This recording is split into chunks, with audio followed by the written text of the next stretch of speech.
There's two options for the urinalysis test strips that we have given you, and you've got to make sure you are using the correct color-coded key for whichever strip you're using. So one of them has 10 parameters on it and the other one has 7 parameters for it.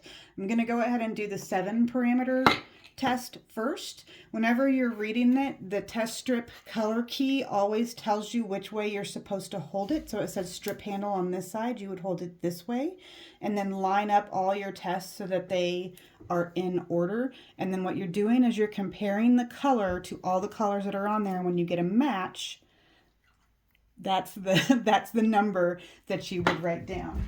I'm going to want a pen so that I can write some things down. Okay, so you're going to want a disposable cup that you can go and get a clean catch urine sample into. So what that means is you pee for a little bit, then you start catching the urine. You don't want the first drops of urine because they're going to tend to have some bacteria from your urinary tract in it.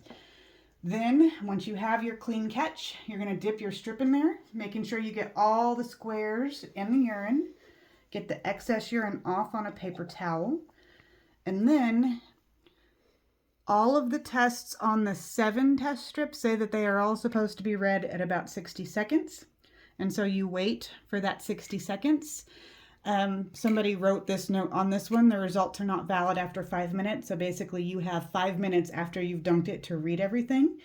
Now notice the way that I'm getting the urine off the test strip is I'm dipping it sideways. I don't want urine to drip from one square to the next because that could leak color from one square to the next. So that's why I'm getting the excess urine off in this direction. Okay. I don't think it's been 60 seconds just yet. I really should have had a timer out, but I'm recording a video, so I'm trying to go fast for you guys. So I'm going to hold my handle and I'm going to run across. pH is about 8. Now there's only 4 of the tests that you guys were supposed to run. pH, glucose is normal, which is negative. And then ketones was one that you guys were supposed to run.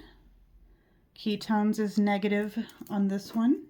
And then protein, which is the second to the last one on this strip. So proteins is negative as well. Now there are other tests that are run on here, and you can go ahead and read all of those if you want to. pH is a little high on this.